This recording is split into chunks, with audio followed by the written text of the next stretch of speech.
Hey y'all, I'm Danny, and this is Heard. Hello, how are you guys? I'm back again with my wonderful, wonderful producer, engineer, J-Rob on the truck. How are you? I'm good. I am not Jasmine, I am Aladdin. Oh, now you claim it. Go ahead, man. I thought it was offensive before you. I am not Jasmine, I am Aladdin. Like my turban, guys? I want to get into turbans more. I think they're really cool for women. But anywho, yes, guys, welcome back. I have just, life has been lifing for me. I got this daggone leather jacket buttoned up because I have like this low cut shirt on and my cleavage is going to be out and I just don't want to be flagged. I want to make sure I follow all terms of service, terms and conditions, all the rules on every platform that this is posted on. Again, I am your host, Danny, and you are watching or listening to the podcast called Heard, HER''D, and we are available on all podcast streaming platforms. We're available on YouTube. That's HER''D, the podcast. Make sure you guys like, comment, subscribe. We just hit 1,000 followers last week, and I'm listen. Hey. Finally, congratulations. Finally, yes. Keep on going, okay. And you know we're on TikTok. That's at Heard Pod on TikTok. HERDPOD. Make sure you guys go and like and like and comment and share and tell your friends and follow and all that stuff. Like randomly, remember that one episode where I was talking about how like, oh, it's SZA, Janae, and all them, are they hip hop or R&B, whatever. Right. And like before I talked about that, I had like briefly mentioned Ariana Grande and how I feel like Ariana Grande is more of like an R&B artist, but they categorize her as pop, as like a white woman. She R&B for sure. She is, but as a white woman, they put her in the pop category. Right. I remember I said a little bit of that briefly right before I got into the whole thing, and I put that as a clip on TikTok, and it's at 27,000 views. So people are liking that, randomly as fuck. That was just random. It was literally I almost didn't even include that in the clip. I almost just went straight to the SZA thing, but I'm like, let me put this in the clip or whatever, and I put it in the clip because in the comments they're mostly commenting. They're commenting on what we were talking about, but they're mostly commenting on like whether Ariana Grande is R&B or not, and they're like defending. They're defending that she is indeed R&B. Right. But anywho, let me just make sure. I hope I don't look weird with this jacket buttoned up all the way on camera. I just really have to button it up because I realized as I already got here, I'm like, oh my titties are really out. It's like it looks different when you're like standing up in the mirror and like, okay, this is my full outfit, whatever. But like you're not going to see my full outfit on camera. Like I'm sitting down, and then like when I'm sitting down, everything is like pouched out more. You know what I mean? So it's just a lot. It's just a lot, and I don't think you guys can handle it. Okay. Yes.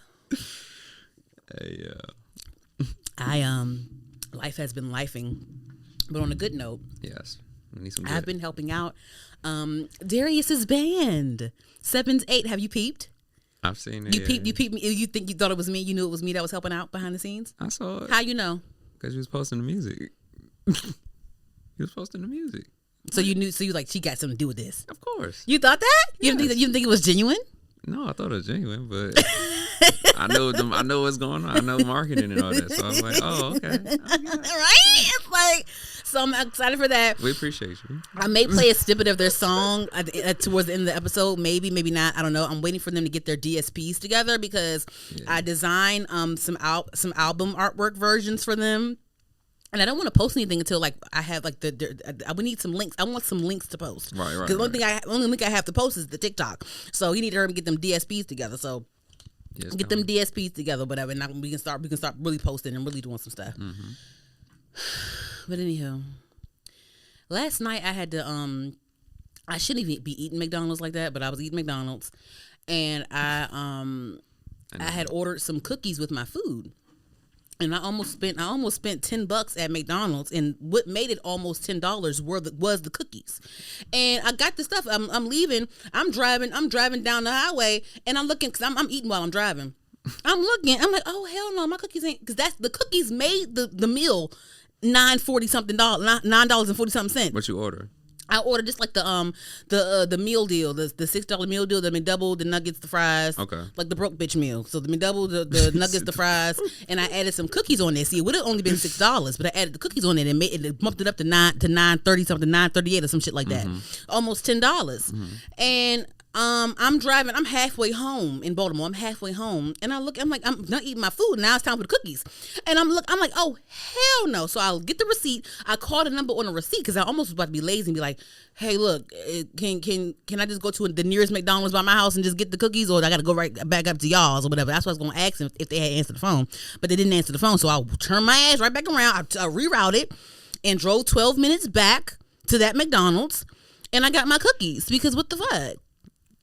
I don't want to be that person to do shit like that, but it's like I bought them and they're mine, and I almost the meal was almost $10, and what made it almost $10 were the cookies. Yeah, because if I didn't order the cookies, it only would have been $6, but it wasn't. It was almost $10. So we're driving back. Kudos to you, man. I'm driving back. Like am I being extra right now for doing this? I'm like, is this extra? But I did. It's my stuff because I almost felt guilty for doing that. Am I being extra? Three chocolate chip cookies, and I'm always make sure when I order the cookies, I said, hey guys, make sure my cookies are warm. Make sure they're nice and warm and soft. Don't give me no old ass bullshit. And if they are old, knock some heat on it real quick. Make sure my shit is nice, warm, and soft. My first job was McDonald's. So I know what they're capable of in the back. Right, for sure. So just knock some heat on. Put it in the microwave for about 5 seconds. Knock some heat on it real quick. Revive it and give it to me. Like don't give me no hard, no semi soft cookies. Like they supposed to be. If I'm ordering soft cookies, they should not be crunchy. Make sure they're warm, because that's the best thing about McDonald's is the damn cookies for real, in my opinion. Because the ice cream machine always goddamn broke. And I never order ice cream from McDonald's. Well, I was never a McFlurry girl. Like I think at one point I was like at one point when I was working in high school, that was my first job in high school, McDonald's.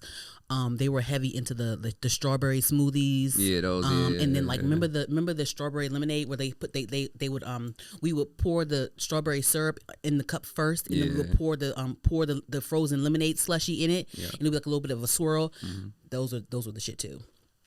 And I was a master at making the frappes. Like I was like, it was so cute. Like I would like take the cup and I would like do the drizzle in the cup, the designs in the drizzle. And then I pour it. It would be real cute. It would be real cute when I would do it. I used to love working at McDonald's actually. Because that was like my first real job, and like I had my own money, and and they let us do overtime a lot, and just like like $500 or like $400 was a lot for someone that was like 17, 16. You know what I'm saying? So for real, McDonald's definitely They gave a lot of people opportunities for sure. Yeah. But anywho, I circled back and got my cookies because like, what the fuck? 4 minutes of cookies. But I felt like you said what? 4 minutes of cookies. Right? Shit, I paid for it. The fuck? I paid for it. Anywho, so rest in peace to D'Angelo. Yes, rest in peace to D'Angelo. Clap for his legacy. I'm gonna do a round of applause for his legacy. Fact. Remember which one it was? Huh? You remember the clap? I clicked it just now. I did it twice. I didn't see it. Yes. So rest in peace to D'Angelo. He recently passed away from pancreatic cancer. Mm-hmm. Yeah. Cancer is a bitch, I tell you. Cancer is a bitch. My grandfather passed away from stomach cancer. Mm-hmm. That is just, and then my grandmother, she fought cancer twice. Like maybe like 10 years ago, she had breast cancer. No, she had colon cancer first. No, she had breast cancer first.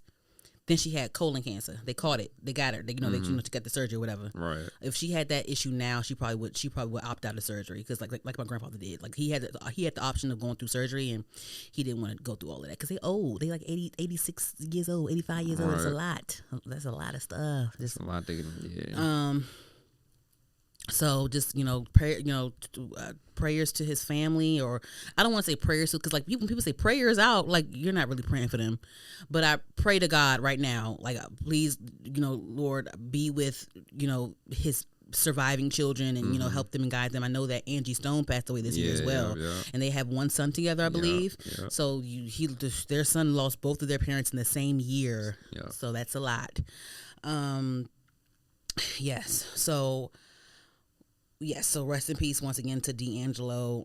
I love how they, reminisce on his legacy, and they pull up like old clips from the late 90s, and you know how Beyonce and Aaliyah were hosting the MTV VMAs red carpet pre-show and talking about D'Angelo, and D'Angelo came up and talked to, you know, Beyonce and Aaliyah had the biggest crush on D'Angelo, and you know they showed clips of Aaliyah talking about how she had a crush on D'Angelo, and like just like his legacy being documented. It's always nice to see. I mean, you know, it's not nice to, you know, hear about them passing away from a tragic illness, but it's always nice to know that like we have these black heroes, these black musicians, these black icons that we can, like, you know, reference. You know, a lot of musicians still reference D'Angelo today. People are influenced by D'Angelo and Angie Stone today still. So it is nice to, you know, have, you know, black legacy that we can, you know, recall, that we can all recall, you know, past events or songs or how they made us feel, or, you know, all those things. We love black icons being able to provide references for us, and, you know. But yes, so anywho, on to the show. It's called Heard on the Curb, where we talk about pop culture topics. We'll be mentioning D'Angelo again at some point in this list of things. I've been gone for a while, so I try to compile a list as much as I can. I've been gone. I had to go to my grandfather's funeral, and I had to do life, and there's a lot going on. I ain't been here in a minute. We missed a lot of stuff, but it's cool. Let's see what happened when we met. Were we here when Nicki Minaj and Cardi B were arguing and bringing the kids into it? I don't think I talked about that. That was a lot. Man, they argue that was just a lot too. That was a lot. But anywho, let's start the hot tops, the Heard on the Curb, the pop culture topics on a good note. We only have one good note, but we're going to start with that good note. Solange, my fave. And I'm sure she was inspired by D'Angelo, like her and Tyla and Steve Lacy and all her musician friends. Definitely, we're gonna talk about that. Definitely inspired by D'Angelo. But Solange is my fave. Like, I'm inspired by Solange, even though I'm not a musician. I've always admired her individuality, her style, her ear, her eye, just everything. Like I've like thoroughly enjoy Solange projects. Like I saw her live once, and this was like she headlined Broccoli Fest back in like 2016. Oh yeah, I saw that one. Yeah, it was 2016. She headlined. This was when The Seat at the Table was out. She headlined Broccoli Fest, and that was the only time I saw her live, and like. She doesn't really do a lot of like American dates. Like she would do like a lot of like overseas stuff, like London stuff, and I think she did do Camp Flog Gnaw for Tyler a few years ago, around the time her latest album was out, When I Get Home. She did do like that festival run, but she never really did too much of the she never really did a tour. Facts. Like an American tour. Right. I don't know. But anywho, we're bringing up Solange because Solange, according to Complex, let's read it like this. According to Complex, reported by Complex, via Complex rather, Solange has been appointed as the first ever scholar in residence at USC's Thornton School of Music. Applause again. It says, over the next 3 years, she'll teach a music curation course through her creative institution, St. Huron, host workshops like the making of El Dorado Ballroom. She scored ballets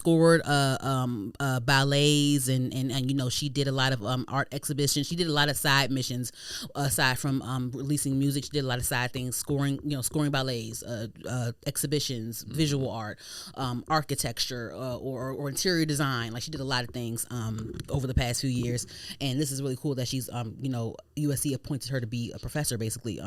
But it says her curriculum will, curate a music curation course through the Creative Institution of St. Huron, host workshops like Making of El Dorado Ballroom, and guide students through the art of building musical worlds, basically helping with your rollout,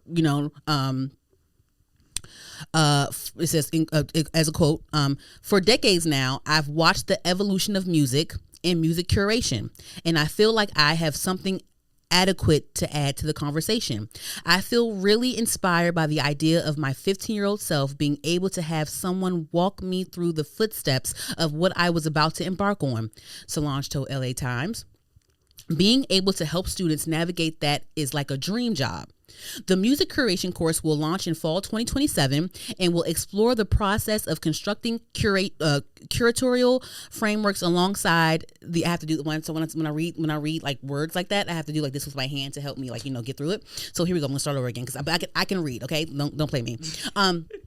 The music curation course will launch in fall 2027 and will explore the process of constructing curatorial frameworks alongside the context, craft, and creation of musical landscapes, according to USC. It will be tentatively titled Records of Discover, Methodologies for Music and Cultural Curatorial Practices. That is the title of her class, and she posted pictures of her going over her syllabus and all that stuff. Like this is so cool. This is so freaking cool. This is so freaking cool. Like, oh my gosh, I wish I was back in school again. I wouldn't be able to take the course because I'm not a music major, but I would just love, like, oh my God, I go to school and Solange taught here. Like, you know what I'm saying? I would walk past the music building and, I would go to the workshops, or like I would go whenever the students would have like a showcase or whatever with what they got going on, I'll go, and just all these things. They're going to have a blast at USC knowing that Solange is there. But USC's art it's in California, and I'm sure they're used to celeb kids go to USC. Facts. So they're used to that. They're used to celebrities, all that stuff. I think didn't Felicia Rashad teach like a class at Howard at one point? Yeah. Yeah. So that's really cool. Like, Solange is someone that is very hands-on with her work, visual, sonically, all that stuff. So this is definitely up her alley. This is definitely up her alley, and I love that for her. She's very, she just by watching her and following her work, she's a self-starter, which I love about people. I love when people are self-starters in regards to her wanting to learn things and just learning it and then mastering it. Right. Whether it's composing music, whether it's scoring for ballets and stuff, whether it's visual art. For museums or just all that stuff. So this is really cool. I do hope though that, because we know that Act 3 is going to be, well, the rumor is that Act 3 is going to be like rock/jazz, Beyonce's Act 3. So I know she's going to be busy being a teacher in 2027, but I hope that she just like pops out on stage, because I know, like, because Act 3 feels like Beyonce's like final act before she's like, okay guys, let me just it's time for me to just like be a mom. I need to step back from, because we all feel like Act 3 is Beyonce's final act. But I just hope that this last tour will, like, Solange will pop out and do some stuff, because like Solange is very jazz inspired. She lived in New Orleans for like years. So it's like, well, to my understanding, she lived in New Orleans for like a few years. I don't know if she still lives there, but she was present in New Orleans, in the New Orleans culture. And like, See at the Table is very horns and See at the Table, very horns and sax, and just she had Master P do some interludes on her See at the Table album. Like she's definitely into that culture of jazz and all that stuff. So I hope that she pops out on the Act 3 tour and does a couple of her songs. Like, I really do hope that, and like, her jazz infused songs, or even like some rock infused somehow, just, I guess they can just, score it in a way where, they can just like produce it in a way where it's going to be a cool live experience. But I really do hope that she comes, like, she pops out on Act 3 and does her music to perform some songs, and like, maybe they be on stage with her sister and they can perform, a song together or something like that. It would be really cool. I really hope that Solange pops out on Act 3. I really do. I'm manifesting that. Manifestation.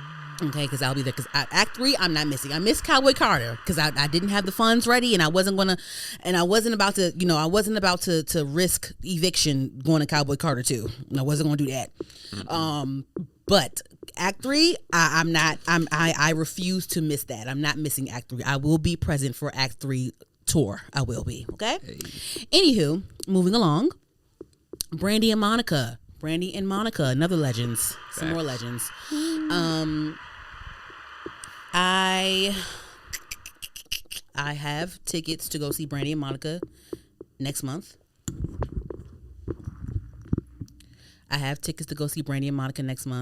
November 20th in DC. No, sorry, no. I lied. November 20th, I'm going to see Gunna in DC at the Anthem. I have Gunna tickets, but I also have tickets to go see Brandy and Monica in DC for November 30th. So I have 2 concerts to go to in the month of November. Gunna and then Brandy and Monica. So I'm still finding outfits for both of those concerts. But recently, Brandy had a mishap on stage.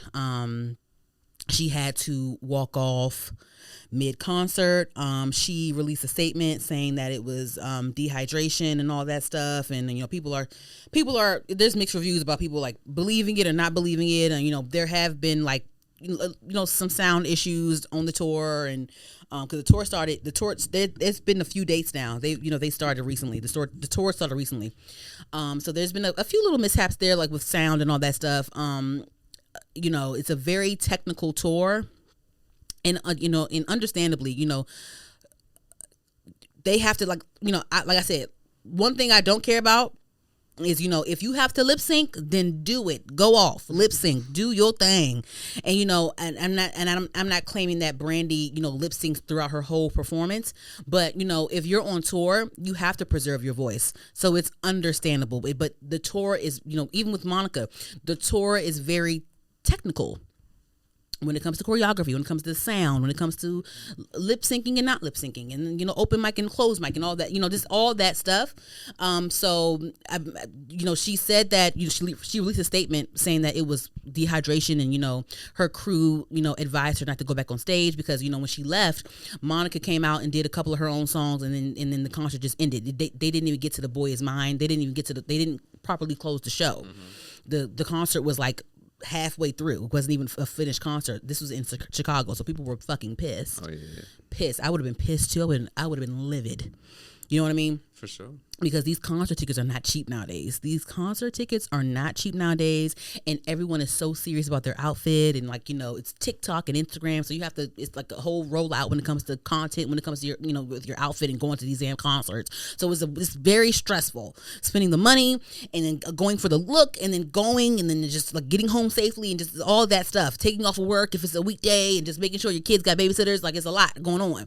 So I know people were pissed for plenty of, you know, a plethora of reasons in Chicago.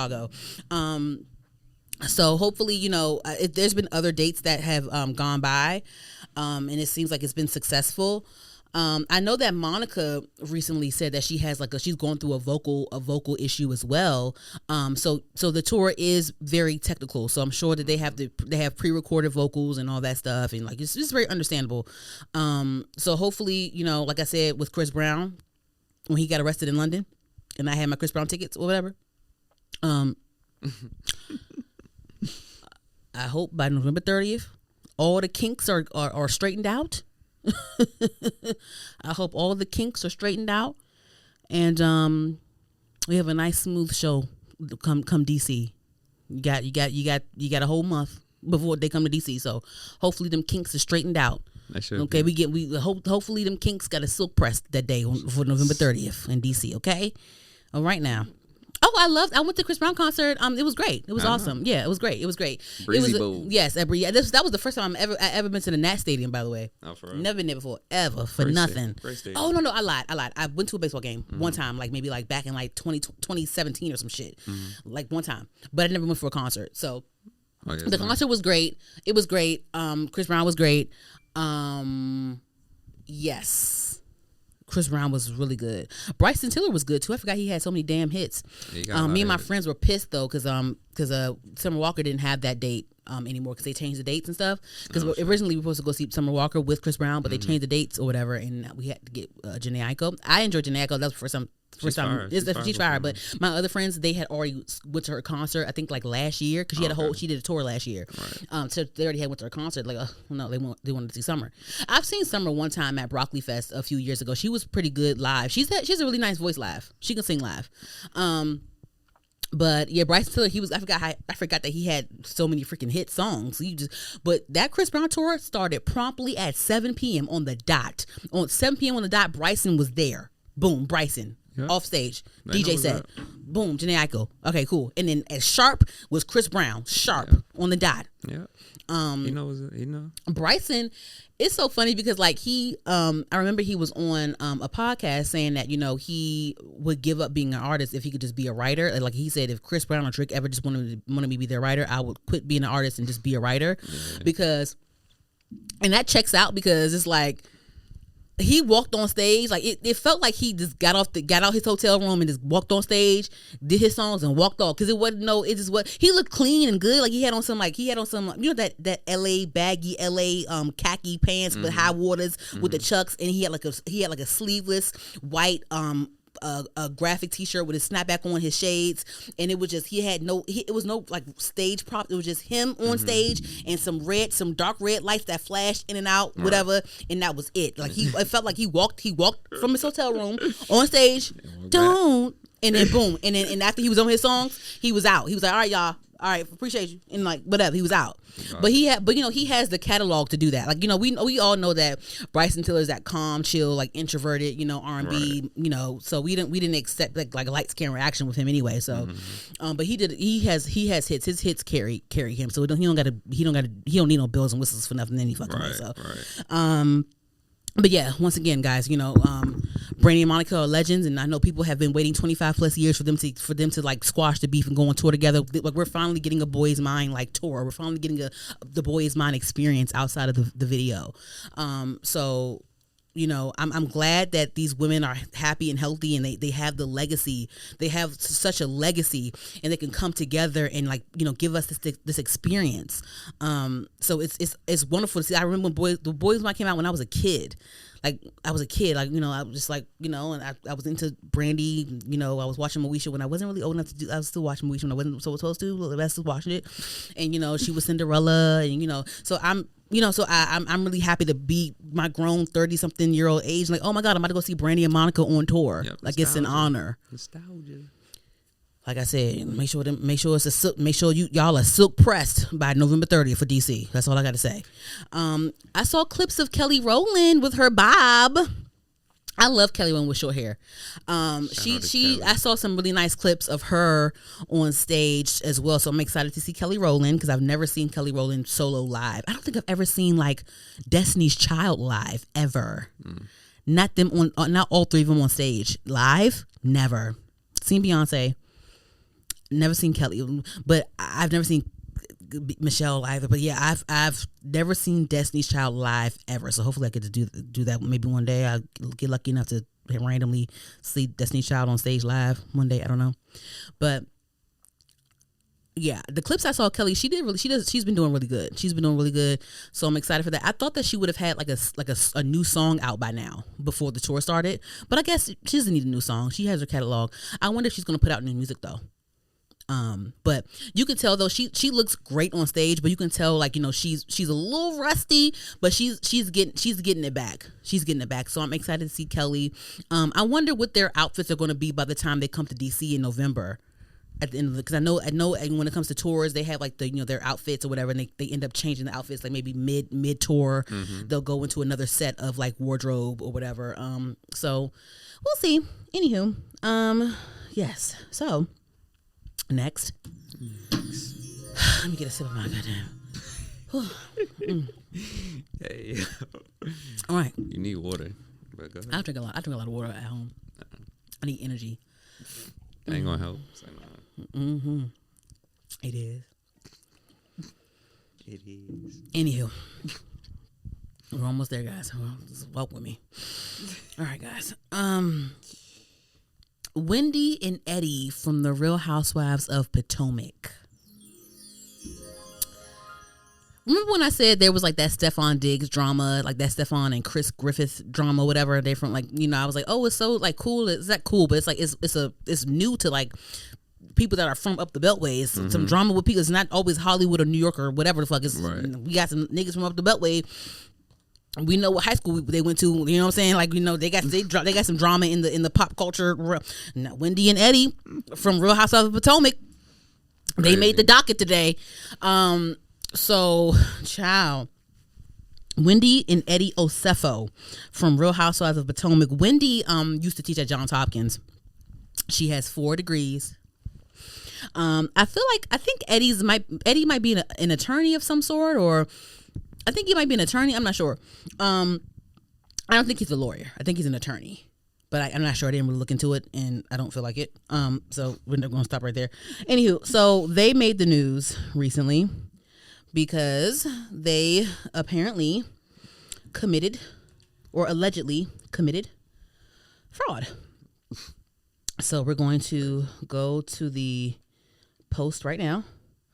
Alrighty, this was a couple weeks ago. This is while I was out, so we're gonna get this. So the headline on the Neighborhood Talk says, Dr. Wendy Osefo and husband Eddie were arrested due to an alleged $450,000 insurance fraud scam.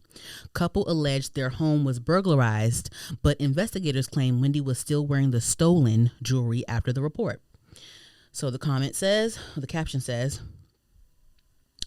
it says, Wendy Osefo and her husband Eddie were locked the hell up in Maryland. And it looks like police may have a good reason. This is according to Neighborhood Talk. Or according to TMZ, the entire thing stemmed from the couple reporting a burglary back in April of last year. In that police report, they claimed some luxury items were missing, including a diamond ring, purses, etc.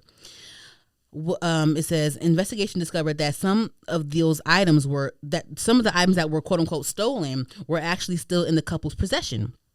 The diamond ring, the investigators found it on her finger. Okay, they claim she was wearing it in a social media post.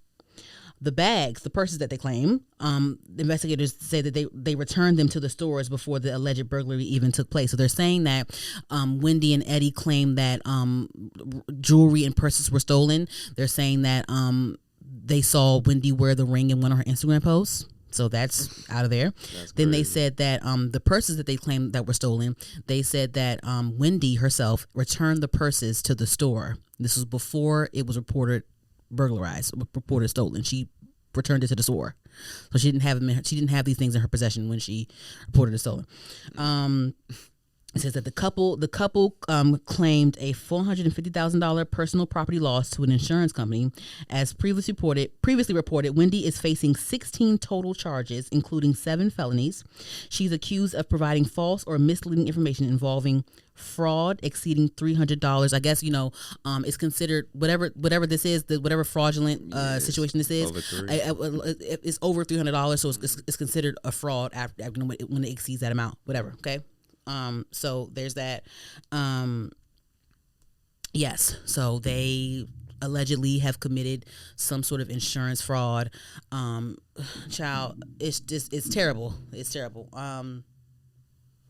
Literally on paper, both of these people on paper, Wendy and Eddie on paper, they're too smart for this.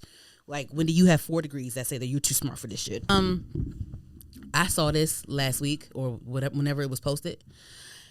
And I immediately went to so Eddie has a weed brand called Happy Eddie, so I'm a dispensary girl. I get my weed.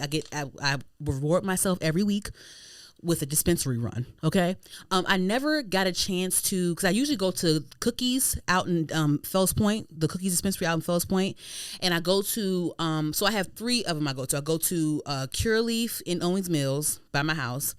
I go to Store Health I think it's called Store Health in Towson. I go to Blair Wellness in Towson as well, and then I go to Cookies dispensary down in Fells Point in Baltimore. But Cookies and Cure Leaf are my 2 top ones I go to. Cookies is my first one. It's like my main one that I go to. But I never got a chance to get Happy Eddie. I don't know whenever I would go, I think it would either be sold out or something. I don't know. Because I remember when he first launched Happy Eddie, the weed brand that he has, he did a pop-up at Cookies in Fells Point, to my understanding, if I'm not mistaken. So he has his brand. So I know someone, I'm not going to say who it is because I don't want them to get clocked, because I don't want them to get clocked. But I know someone that that shot his promo campaign for his weed brand. So when this came out, I went right to the DMs. I said, "Did they pay you? Cause look at this shit. They paid y'all, right, for what y'all did, right? Cause look at this shit right here." And they said, "Yeah, they paid us." I'm like, okay, like, oh my god.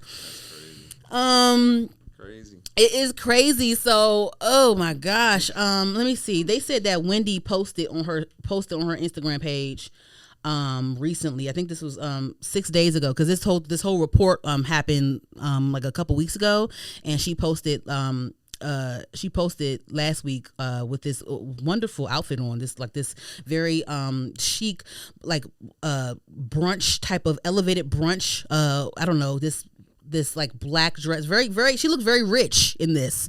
It looks very much like she don't have to commit fraud. It says, her caption says, "And through it all, God remains faithful. Thank you for the outpouring of love, support, and prayers for myself, and most importantly, my family during this time. We are forever grateful. Tune in to Bravo tonight for a new episode of Real Housewives of Potomac." She looked good in the post. And then her husband, of course, Eddie, posted but his post was with the family. It wasn't him stunting with his outfit on. It was him with his family, his wife and his kids. And he says, "Trust in the Lord with all your heart. Lean not on your own understanding. In all your ways, acknowledge him, and he will make your path straight." Proverbs 3:5-6. Okay. Hopefully they're not guilty, because if you're bringing God into this, that is shameful. Shameful of you. They always bring God. Right? Even if they're guilty, that is the audacity of you. Like, for you to bring in God, he should punish you if you bring him in. If you bring him in it now after you did some fucked up shit, you should have been with God from day one, from the get go. Why are you committing all this fraud like that? You know you on TV, and you know if you get caught, you all gonna know about it. Damn it. Crazy. But anyway, he posted that because it's a whole thing going on. So it's like they still have to carry on with their business while, I guess, the courts sort it out and decide who gets sentenced what and who's going to go or whatever. They're saying, I heard people talk about how if they do get convicted, or if they do have to serve, they do think that they may like serve separately. Like, one goes in, does time, then the other one goes in, does time, so they won't be away from their kids, because they have 3 children together. But on the bright side, Eddie's still working. He is doing 2 pop-ups in Maryland for his weed brand. So I missed the one that he did in Pikesville. That was yesterday, October 24th, but he is going to be in Silver Spring October 30th, from 11 a.m. to 1 p.m. And they said that they're giving away Happy Eddie goodies, so I will probably be in attendance for the Silver Spring date. You will. Let me see what day is the 30th? Is that a Thursday? Freak. I work that day though, so maybe should I like leave for a couple hours and then go? I work this a Thursday, maybe I can like step away from the desk and like go to Silver Spring real quick, and then, because Silver Spring from Baltimore is like, it's not that far if it's not traffic. Yeah, if it's not traffic, yeah. It's like 30 minutes. You gotta leave early or something. Because it says 11 a.m. to 1 p.m. I want to go. It says a giveaway. It says we'll be giving away all types of goodies. Pick up your favorite Happy Eddie, Zen Wind, Velvet Slippers, Nutty. Oh my God, it's edibles. Yeah, I have to go. I have to go. If y'all in Maryland, Happy Eddie will be because I think his brand is under Curio. I'm not sure. Whatever. Happy Eddie's doing a giveaway in Silver Spring, y'all, October 30th, from 11 a.m. to 1 p.m. It's called Story. You ever heard of Story in Silver Spring? I heard of that. What is that? That's a dispensary? No, I never heard a story. I was thinking about something else. The club? Yeah, I was thinking about I don't know. Whatever. So let me look. Let me look it up now. I got my phone right here. Child.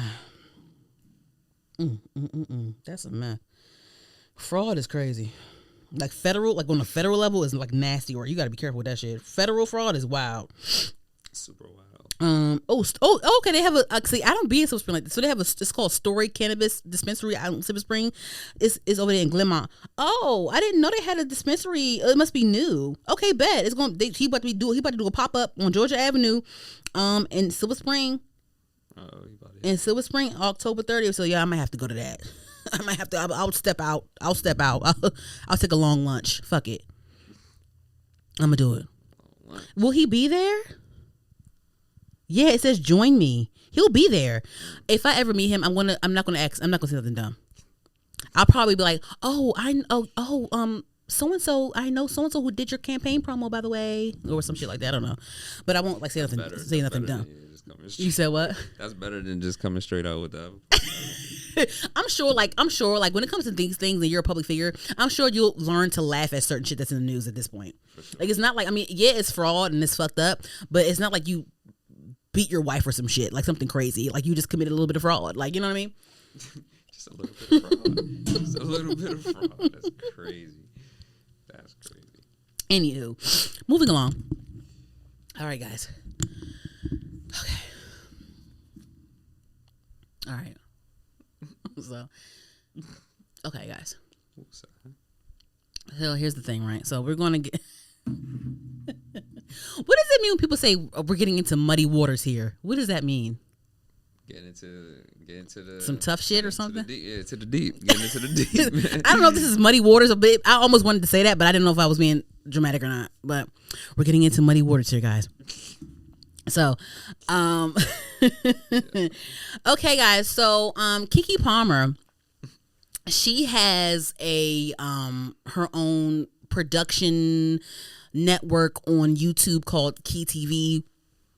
And you know, she releases different forms of content, you know, whether it's you know, what's it called when it's like, okay, she releases her own original content on her KeyTV network that you can find on YouTube, and she also, you know, releases her own music on there as well. And you know, it's a big content hub. She has a network. She has just a big content hub, you know, that she has you know, on her own under her production KeyTV. And I really commend Keke Palmer for her drive and her determination and her creativity. Like, she really wants to be a mogul, and she's on her way to being that, and she's taking that path. And you know, just first of all, just her, Keke Palmer in general, I admire her legacy already. So just want to clap for that real quick. So her KeyTV, her podcast, all that, so everything she does, her acting, her singing, like she's like Keke Palmer and Teyana Taylor. I love what they represent and what they stand for. They wear many hats. They're also self-starters, and they're very resourceful. I love seeing people be resourceful, and be determined and driven, and I don't see a lazy thing about them at all, ever. They're both mothers. They're just both multi-talented. They're just amazing.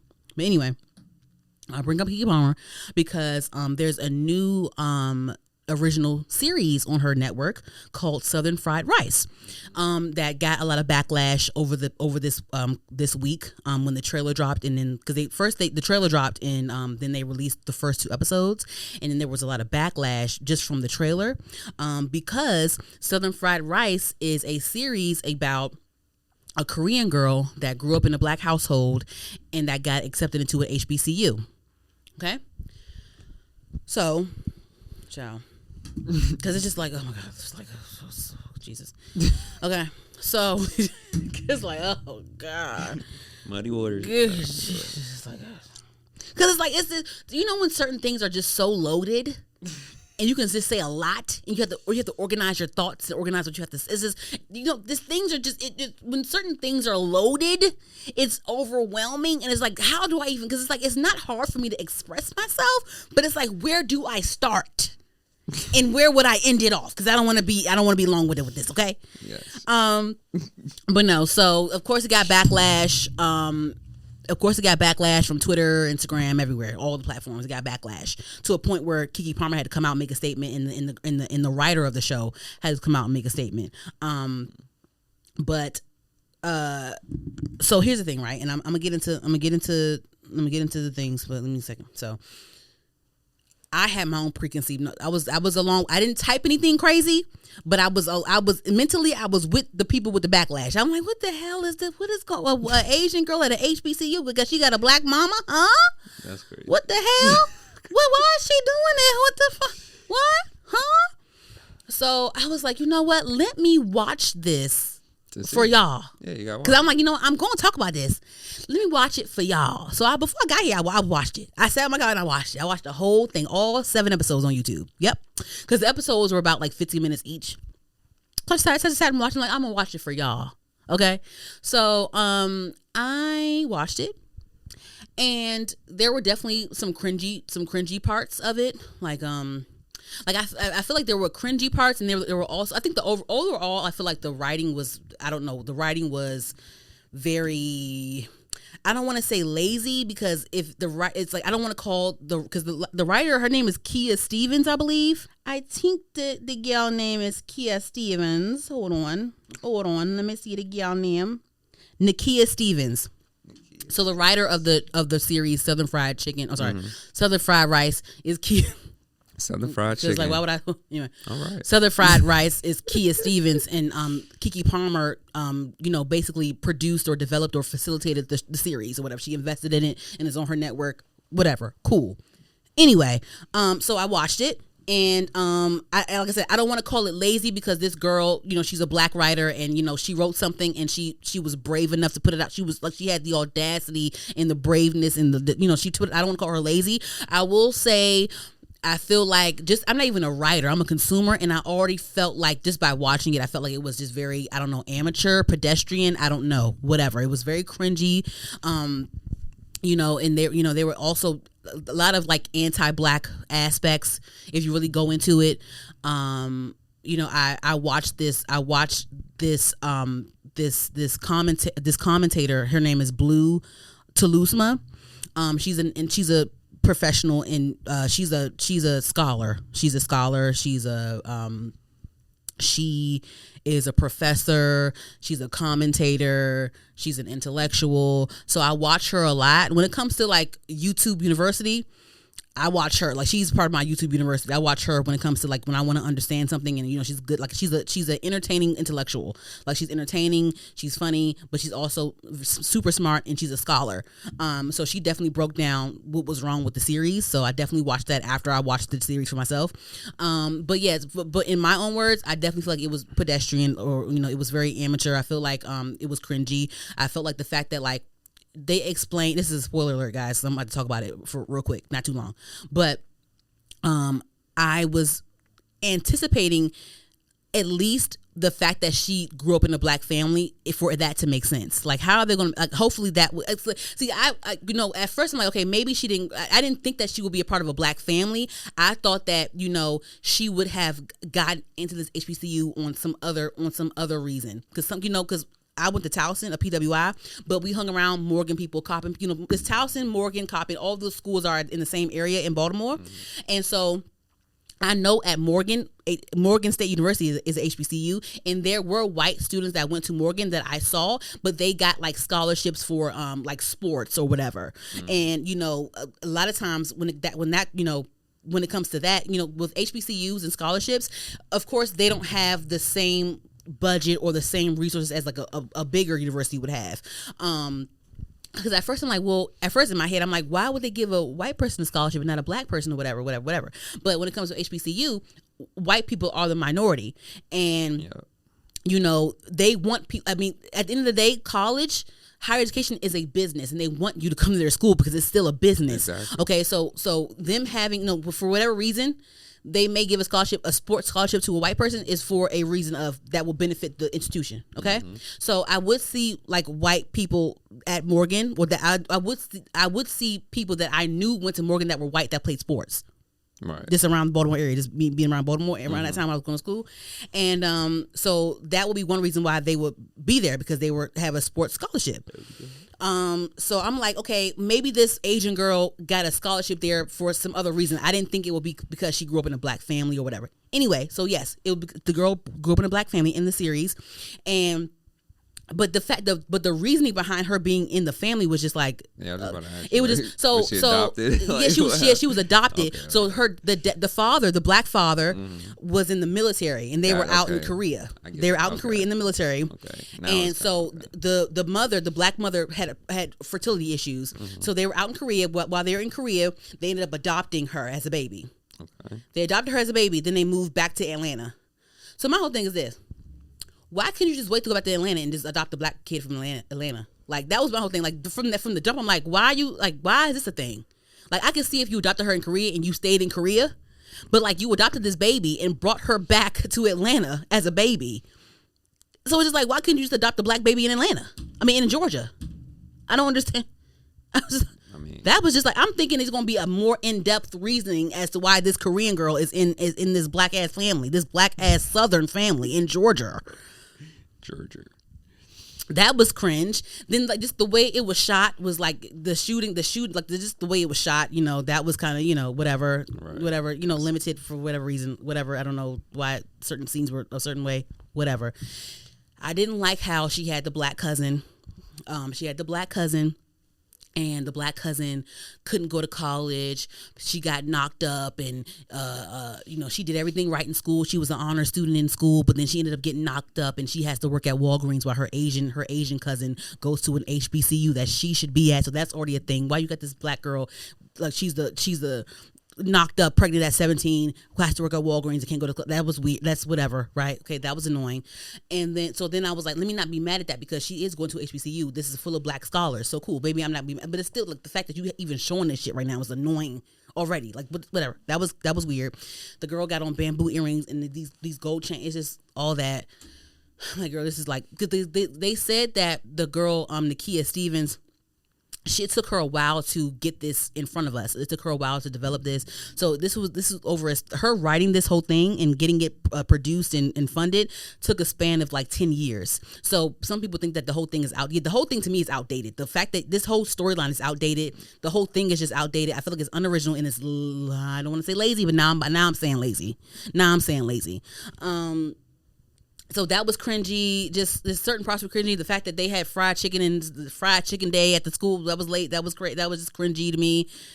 I mean, maybe they do have fried chicken day at HBCUs, but then I don't know, like whatever.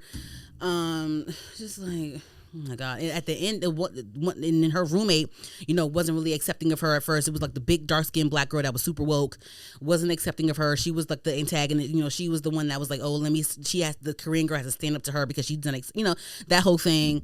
Then at the very end, like, because her whole thing is like, at one point in the show, when she was defending herself to the black roommate that wasn't here for her being at the school as an Asian girl, like she was like, you know, she was saying like, oh, I'm not like a culture vulture, like black culture is all I know, I lived it or whatever, some shit like that, some whatever shit like that. And then the whole thing was like, oh, you don't really know how it is to be like whatever, right?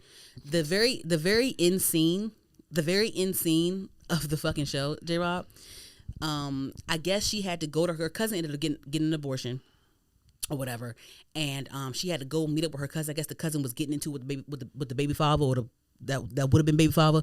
She had to go, you know, at that point she had made friends in college. It was a whole little clique because she was a part of a sorority or whatever, and she made friends. So all her friends came to go get her cousin and see what was wrong with her cousin, and I guess it was a bunch of commotion, and the police had to roll up.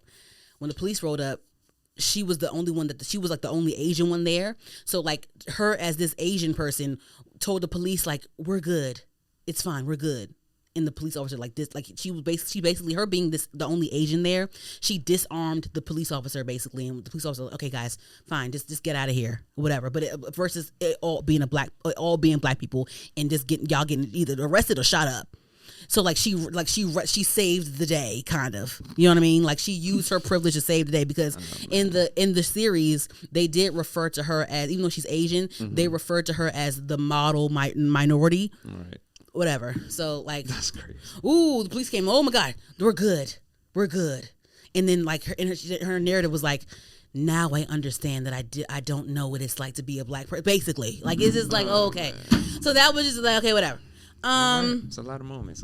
So it was just like, okay, this is like, so I was actually ready to hate on it, but after watching it, like it was cringy, but like I guess I was kind of at ease, because like, you know, aside from it being cringy and it being corny, like all these things, it was a nice series to look at. Everyone is pretty, like, you know, everyone's pretty. Everyone looks good. The guy, the Corday nigga, the Corday guy, Cordell Beckham, the one that won Love Island, the one that's Odell Beckham's little brother, he was in it. The Choice Brown, Tabitha Brown's daughter, she was in it. Who else was in it? Nobody else I knew that was in that. But I mean, it was nice to look at. Like it was nice to watch and look at with my eyes. Everyone looks good. Everyone's pretty and stuff. But that's what kind of get me at ease. I'm like, okay, whatever. This is a dumb little show, whatever, right? But when I watched Blue Talusma's breakdown, because like, you know, of course she's a scholar, she's an intellectual. She also is a writer, and like, you know, she has her own production company as well. She's in the industry, so like she broke it down how it was trash as a writer. She broke down how much of a trash series it was.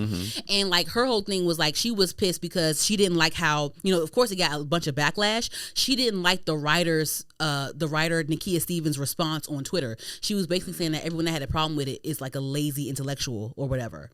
So that's what kind of set her off. She's like, how dare you call people a lazy, like, what the fuck, this is trash. Crazy. And then she ended up finding old tweets of Nakia Stevens because Nakia Stevens, when the backlash happened, Nakia Stevens came out the other day and said, okay, now I realize why I ghosted Twitter. Y'all are fake intellectuals and insufferable.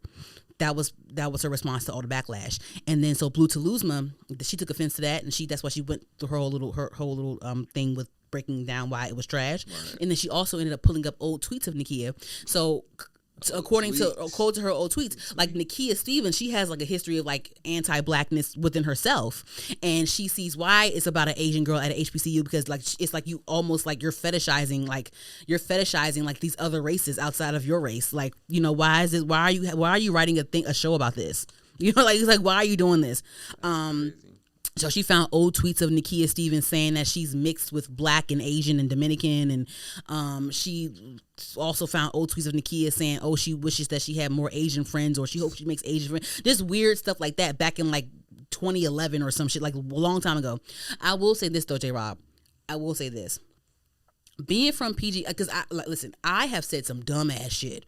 Like, hopefully I delete everything I need to delete it. Because if I ever make it big, like, they're gonna really pull up some shit on me. But I will say this, like, being from like PG County and going to PG County schools all my life, I've always been around a bunch of Black folks. Never like the very first time I really was around other races was college. For real? Yes. Damn. Like in the school system. Yeah. Like that's the first, like, so it's like, it's an adjustment. So I've definitely said, I've probably have said a lot of anti-Black things, and not, you know, because now, you know, us as Black people, a lot of anti-Blackness is instilled in us. Like, oh, she got good hair.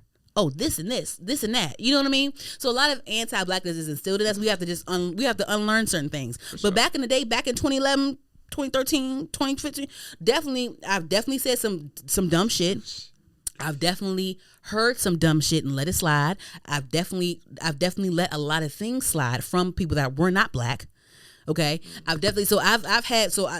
it comes to the 2011 era and the 2012 era, I'm not too judgmental when it comes to that, because I've said and done some dumb shit. Okay, but the fact that this whole project of hers was within like a 10-year span, and you really wanted to put this story out.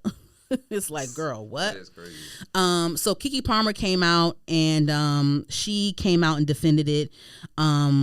I was going to read it, but I'm not going to read it anymore because let me see if I can. Okay.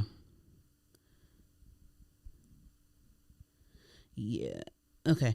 Yeah. So anyway, yeah. Keke Palmer, she released a heartfelt response, basically saying, like, you know, she wants to support Black creators, and, you know, that's she, you know, she facilitated, she developed this, she invested in this series, she invested almost $500,000 for this to come out. And she was just trying to defend the fact that she's trying to help a Black writer. She also funded other projects that Nakia Stevens has done for KeyTV. Mm-hmm. So I guess, you know, I guess this is like a learning thing for maybe Keke Palmer, or this is like a learning thing for all creators. I think, but, you know, when it comes to Keke Palmer though, I know, because I've watched her interviews, I know that Keke really has big goals for herself and her legacy. She do. I know that Keke Palmer, she wants to be a Tyler Perry. She has said that in her interviews. She wants to be a Walt Disney. Like, she created KeyTV for that. She wants to be Tyler Perry. She wants to be a Walt Disney. Right. When it comes to Tyler Perry, we know that whether we like it or not, or whether he cares or not, we see that, you know, and this is no offense, like, you know, whatever, but, like, you know, when it comes to Tyler Perry, it's quantity over quality a lot of times. It's quantity over quality a lot of times. But he's a billionaire. And whether people like it or not, they're going to talk about it and they're going to consume it, whether they hate watch it or not. Right. They're going to consume it because he's going to keep doing it. He sees that something he's doing is working. He's going to keep doing it whether you like it or not. He doesn't care. He owns his own studio. So it's his rules. It's his whatever. Do whatever you want. Keke Palmer has her own network. It's she like and this is where it's starting for her. This is I mean from what she has accomplished right now, I don't see any ceiling for her. So you know what I mean. So it's just like right now is this she make like whatever, but it's like I know that she sees how people critique Tyler Perry's work all the time, and he's still a billionaire and he's still busting out. He got Amazon Prime deals, Netflix deals, he got this that. He's still doing shit. It ain't nothing stopping him. Yeah. So. I think that she's taking it's to me it looks like she's taking the quantity over quality route when it comes to her stuff like Tyler Perry does. So that's what I get from that. Yeah, that's what I get from that. So I mean, so hopefully, hopefully she learns from this and maybe she can like maybe be a little bit more hands-on with the content, or maybe just like vet it some more before it gets released or whatever. I don't know, but then again, this is someone else's work. This is this writer's work. She just funded it. She produced it, funded it, sponsored it, whatever. Right. So like a lot of things we see that are like fun, like that are produced by people that we know as actors, it always falls short when it comes to concept. Like with Devon Franklin, right? The pastor, he's a preacher or a pastor? Is it pastor? Pastor. Yeah. Pastor, like he's Megan Good's ex-husband and all that stuff. He's a producer, and I think he already had a background of production anyway. That's probably how they met. I can't remember, guys. Whatever. Devon Franklin. He produced a Netflix movie starring Soraya and Tyler Lepley that was on Netflix recently. And it was like a love story, like, whatever. But it was just, the typical, like, it was just a typical, predictable movie. And it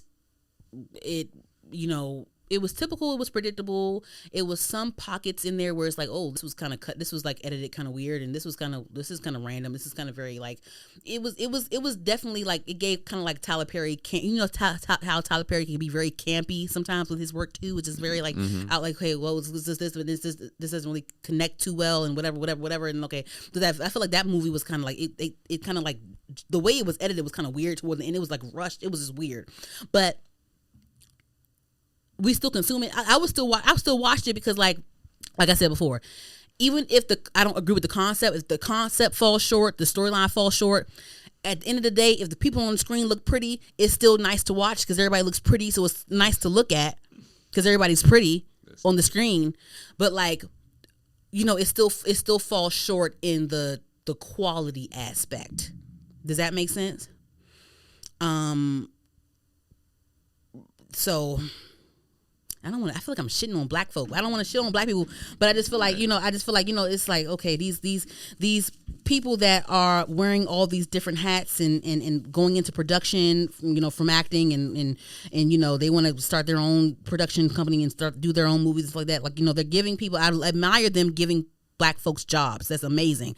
But, sometimes the quality kind of falls short. That's most important. The quality kind of falls short, but then it doesn't matter because people are still going to consume it. It's still going to be watched.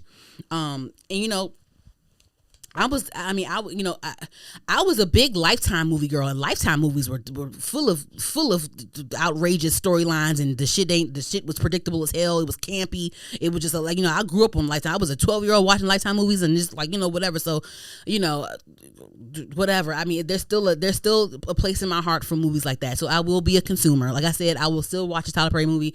I'll still watch it. Because I'll still watch it. I'll watch it. Fuck it. I'll still watch it. But it's just like, these are my critiques, and this is just what this is. And I just noticed this is what it is. Teyana Taylor, she does quality stuff. I've yet to see her produce movies yet or TV yet. Right. She's a choreographer. She's a creative director. She's an actress. She's a singer. She's a performer. But I've never seen her produce like a movie, like her name being on a movie with other actors. Haven't seen that yet. She's in her acting bag right now. She's gonna get there though. Yeah, she is. She's in her acting bag right now. I do have confidence that that when it comes to Teyana Taylor, there will be quality over quantity for sure. I think that quality and quantity with her right now is hand in hand. She has movies out. She's in like 2 movies this year. She's in a TV show with Kim Kardashian. Then she just put out an album. She creative directed NBA YoungBoys tour. She's doing a lot of things. So. Yes, but that is my critique on Keke Palmer and the Southern fried rice. They also said that Southern fried rice isn't even like a Korean thing. It's like Chinese, right? Yeah. So why would you name it that? Maybe that's supposed to be like a joke or something. I don't know. Anywho, moving along. This is a lot, right? That was a lot. Moving along. I'm almost done. Ciao. So, as we reported earlier in this episode, D'Angelo recently passed away. A lot of people were, we lost an icon, a legend. And so a lot of different artists came out and, reminisced on how D'Angelo inspired them. Tyler, the Creator, was one of the artists that came out and talked about how D'Angelo inspired him and his work. And, he bought D'Angelo CDs and this music really inspired him and all this stuff. And we know, I believe him because Tyler, along with Solange and Steve Lacy, Tyler, the Creator, is very hands-on with his music when it comes to visuals and when it comes to composition. He is very hands-on with his music, with his art. He's a producer as well. He's a writer. So he's very hands-on. So I believe him when he says certain people inspired him. Tyler, the Creator, he's always been vocal about black artists, what black artists inspired him. He always talks about how Pusha T is his favorite rapper. He loves Pharrell. He loves Jay-Z. Facts. He loves, he loves black art. He was honored to have DJ Drama talk shit on his album Call Me If You Get Lost. He was honored. He is of the culture. He's been very loud about that. But Tyler, Creator does have a lot of white fans. And when he first came out, when Tyler, Creator first debuted, he was definitely a big troll. He was a big troll. He was an awkward black guy. He was like the awkward black guy that did the weird jokes and farted in front of you and just ate boogers and ate roaches and this weird Odd Future, like that whole awkward black. Oh, we love anime cartoons. We like this awkward stuff. And of course, he has a past of like. People found old anti-black tweets from Tyler, the Creator, back in 2011. Once again, when he was probably fucking 19 or some shit, 20 whatever. They found old stuff like that, and when Tyler, the Creator, expressed his love for D'Angelo after his passing on his Twitter, like it seemed like his white fans didn't appreciate D'Angelo or didn't understand why D'Angelo was so important. But of course, why would they understand that, Tyler? Why would they understand the guys? Why would his white fans understand that? Why they don't have to understand that. But people kind of like were eating up Tyler online. I didn't really look into it too much because I was busy, y'all. I still got a 9 to 5, so I didn't look into it too much. But people were criticizing Tyler, bringing up his old like anti-black tweets or his old like weird trolly tweets or whatever, and talking about how he only caters to his white fans. He has white fans, and why would you expect your white fans to care about D'Angelo? Blah blah blah. Here's the thing, guys. We growing up black, black people are not a monolith. We're not a monolith, guys. Ooh.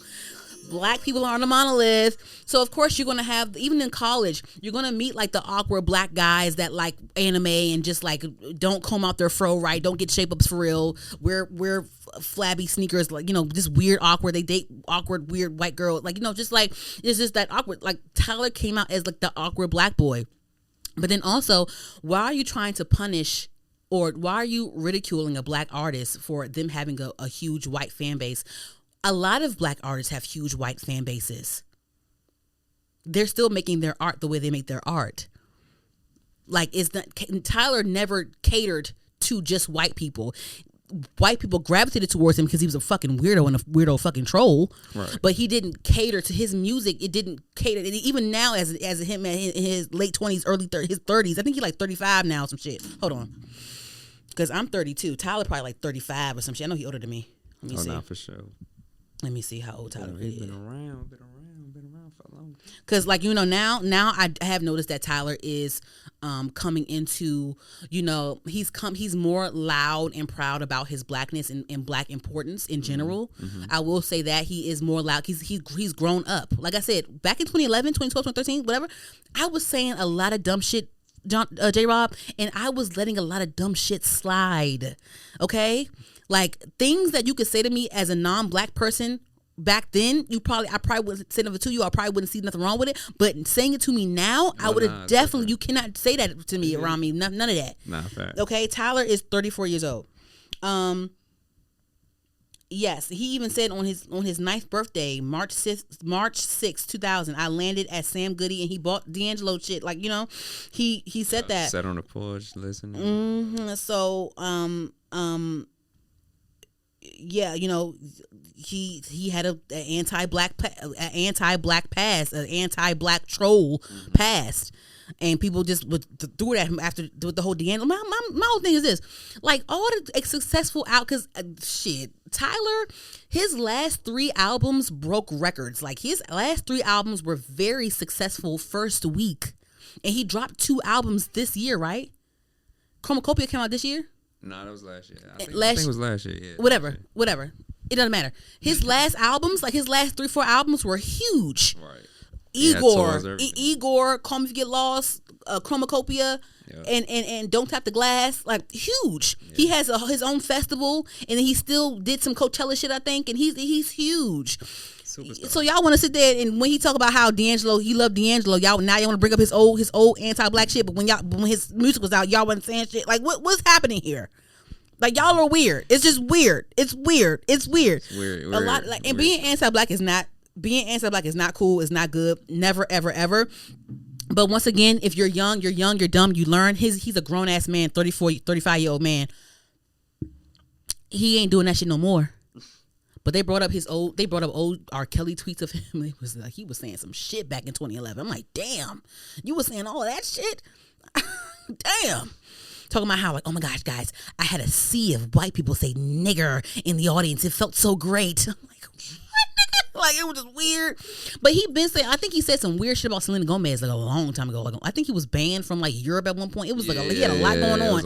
But it's like y'all want to. It's like, why would y'all get mad at him for his white fans not understand? Like, and then also, why are you mad at him for having white fans? Everyone has white fans. And then also, like, it's just people talk about how, like, it's a bunch of white folks in the audiences and stuff. But, like, because they have the money to be there. Like, they have the money to be there. So, like, we might not have like, they're the majority. We're the minority. Like, they have that's one. They're the majority. We're the minority. That's one. So they outnumber us. And that's one. And then also, like, we have as minorities, we are put in certain circumstances where we don't have the resources as the majority. That's why when we reach certain milestones, it's always highlighted because we weren't dealt that hand. You get what I'm saying? Yeah. I didn't go to Cowboy Carter because I didn't want to risk being evicted, but I would have went there. A white woman my age probably wouldn't have that same problem. You know what I'm saying? You know what I'm saying? But do you get what I'm saying? I get your point. You see? I get your point of view. So that was just weird, guys. I don't know. They brought up Childish Gambino about his anti-black. They brought up his shit. They brought up Childish Gambino because I think he has either an Asian wife or white wife or some shit like that. They brought up his anti-black because he's another like awkward black guy. I don't know. I didn't really pay any mind to him. I didn't know that he was anti. Maybe he was. I don't know. Like, a lot of awkward black guys are awkward. They have like this weird thing about, sometimes it's about them being too weird for the cool black people, and they have to resort to them being like awkward. Like, you know what I'm saying? That's, they just weren't cool. They weren't cool enough to be black, so they kind of they rerouted into the, you know what I mean? A lot of times, you know what I mean? Yeah. So I don't know about that, but then somebody said some shit about, oh yeah, in his show Atlanta, he had a lot of anti-blackness because it was that one episode where it was that white lesbian couple and they drove off the cliff. That was anti. Like, no, he was mocking some shit that actually happened in real life, guy. Like, it just. But now you want to get these little think pieces about Donald Glover is crazy. Okay, like, I don't know. Maybe I didn't pay that much mind to. Maybe his music is too good for me to even give a fuck, honestly, because when he makes music, he makes some music. Nah, facts though. Yeah, I don't know, but Atlanta was a good show, so you're not gonna go sit here and tell me that Atlanta was anti-black. Fuck out of here. He had a whole episode about how Goofy was black, and they stole the idea. Oh yeah. I saw that one. That's a great show. And I love it. That's where I met Tyreek Withers in my mind. I don't know him, but in my mind, we know each other. In my mind, me and Tyreek Withers know each other. In my mind, Danny and Tyreek. You know what I mean? Coming soon. You know what I mean? Ooh. Are you manifesting a Tyreek on this platform or meeting Tyreek Withers? Could be both. Oh, are we manifesting things? Always manifesting. This is the manifesting bell, guys. The manifesting bell sounds cool. Though. If I say Tyreek Withers' name 3 times, do you think he'll appear? Tyreek. Anyway, anywho, next, child. Okay, we almost done. Okay, child. All right, guys. Okay, I'm almost done. It's just, and I know I'm probably missing some shit. I can't do nothing else. They said that Sweetie was a madam, or no, they said Sweetie was Sweetie had a madam. Sweetie was selling kitty cat and was whatever. I don't know. I didn't get that. That's I missed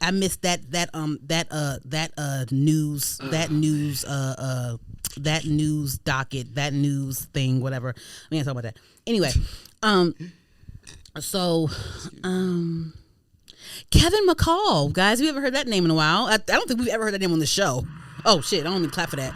I don't think I've ever said Kevin McCall in the show ever before. Maybe have I? One time, maybe a few times. Maybe once. I don't even know. Back in like it wasn't in the 2020s. You ain't nothing but a vulture.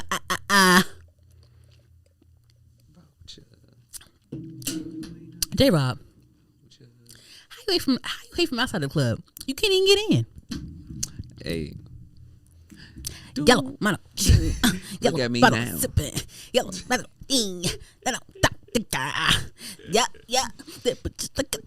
yeah. But you getting 10 years in 2 days. Ladies love me. I'm on my cool J. Did you write that part, Kevin? I'm on my cool J. Was that one? I know he did that song though. Look at me now. Anyway, so yes, Kevin McCall has resurfaced in the pop news, guys. He was on the podcast called Back on Fig, hosted by I think his name is Terrell or T-Rail, or I'm so sorry. He was Tyga's best friend back in the day. But he has a podcast called Back on Fig, and him and Tyga used to be cool back in the day. And so Kevin McCall was on the podcast Back on Fig with Terrell or Trail. Should I call him Trail or fuck? Just say Trail? Shit. T-Rail was, I don't know if him and Tyga are still cool, but back in the day, back in the 2016, 2017, 2015s, Terrell and Tyga and like, you know, Heather, because he's married to Heather Sanders, and Heather Sanders was real cool with Kylie Jenner back in the King Kylie days. So they all would hang out and stuff. They all would be cool.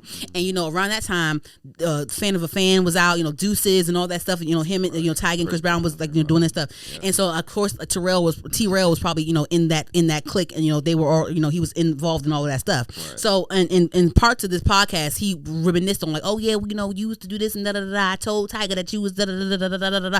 You know, he was a part of that whole thing. So it made sense to me. It related to me like, oh, why Kevin will be on there.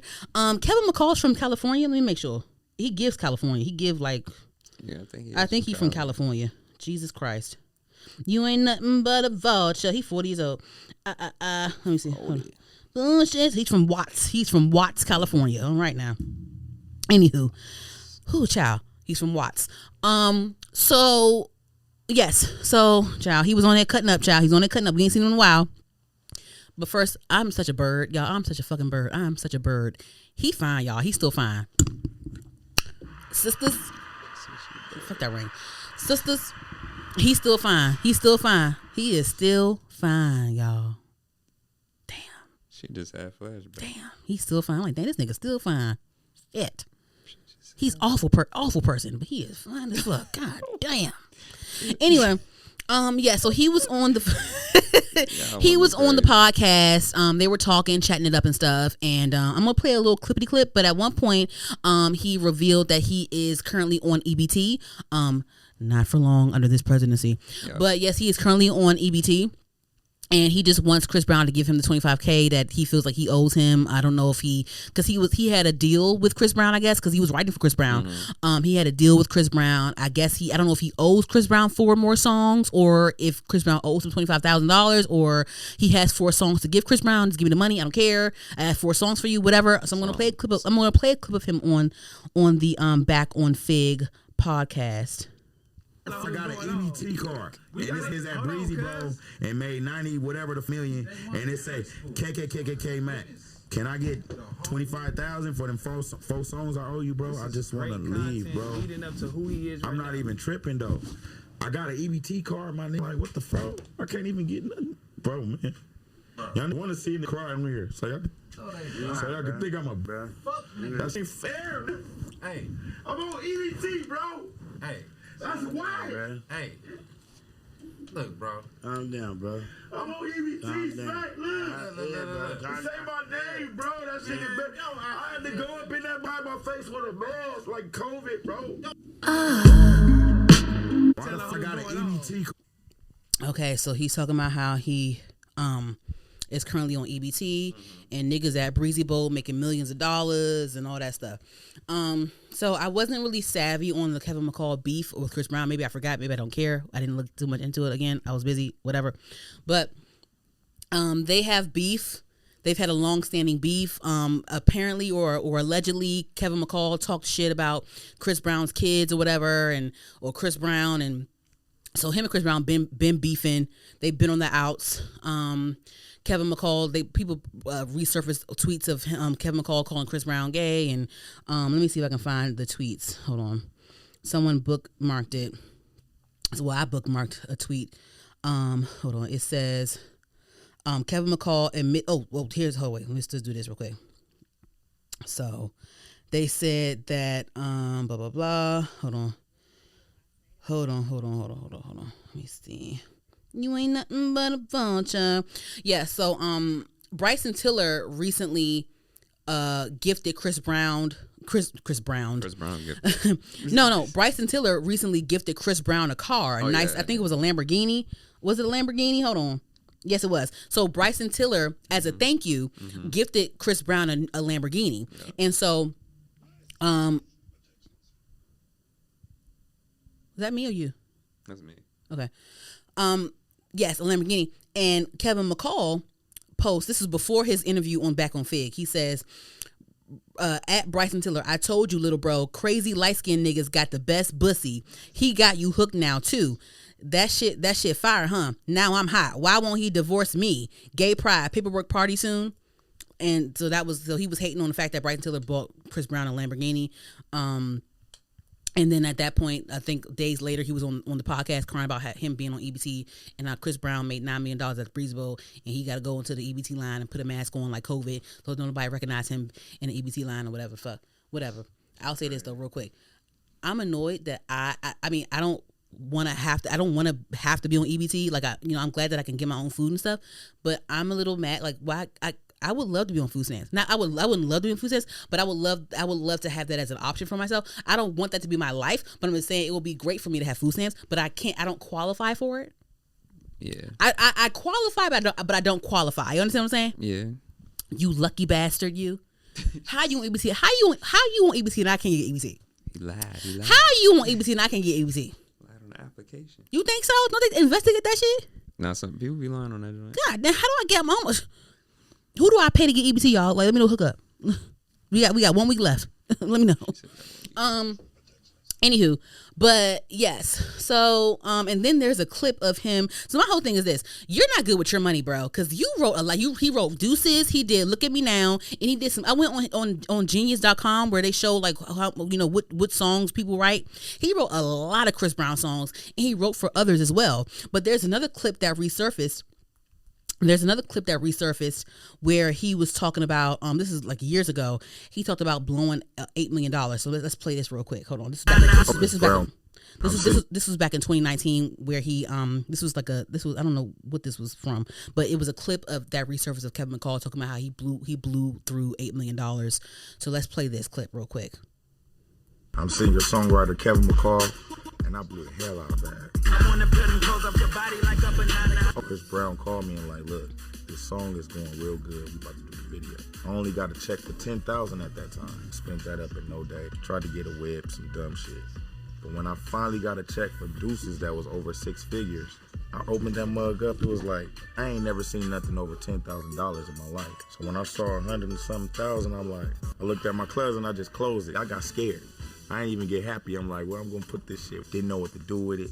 Didn't know where to start. The most I had ever paid for rent at the time was like $300. It took me almost losing my family to realize, okay, something's not right. I had a 4-bedroom house in Woodland Hills, and my child's mom had to pay the rent. I'm thinking I'm broke, not knowing I got checks coming from here, here, on this tax ID number, all these things that I'm more familiar with now. And if I knew them then, I probably could have saved my family, but I knew I blew the bag when I had to move back into my parents' house for like a week. Just that whole time period was the most embarrassing time. I almost crumbled to the pressure, and then one of them royalty checks came in again. Praise the Lord. Another little $10,000 or something just to get me back started.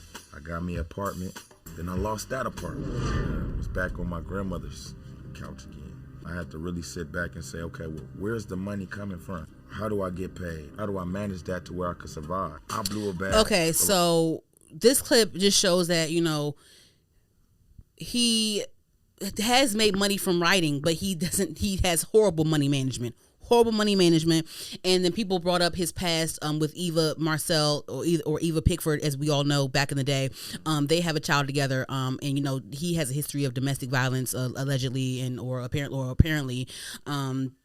And so, you know, he has some things that he has like some inner demons that have gone on over the years. And, you know, he has inner demons. And then on top of that, he has poor money management. So it's just like you getting a bunch of money, you getting all these royalty checks from these hit songs, and you are now on EBT. So I just feel like, you know, his reputation in the industry, he fucked that up. And then also he does not have really good money management, because there's no way that you are this talented and you don't have like you should be one of the main writers. You should be a big writer. You fucked it up. You did something behind the scenes where you blackballed yourself. Exactly. That's what I'm getting from it. But I watched the whole podcast interview. It was a nice podcast interview. It was live. It was streamed. And he, you know, he went through the motions and stuff. It was a bunch of guys on the show, so they gave each other encouraging words. And you know, he played a bunch. He's still really talented. Like, he played a bunch of reference tracks that he wrote for people. He's like, I wrote this for Summer Walker. And he played it. I wrote this for Omarion. He played it. He's still a great writer. To me, I would consume it. He still seems like a great writer. He still seems like a talented writer. It's just that I guess he just fucked up his connections and blackballed himself. Gotta be a good person. Young Thug came out and said after he went viral for being on ABC, Young Thug came out and tweeted, you know, hey, you know, I got $25K for you. If you need it, just hit me up. You know, Chris Brown's a cool guy. You know, he just be busy. I'm sure he would do the same for you. Chris Brown came out and was like, oh no. You can't walk across a burnt bridge. So, you know, he reminded y'all, like, I don't fuck with this nigga. Like, I'm not giving him shit.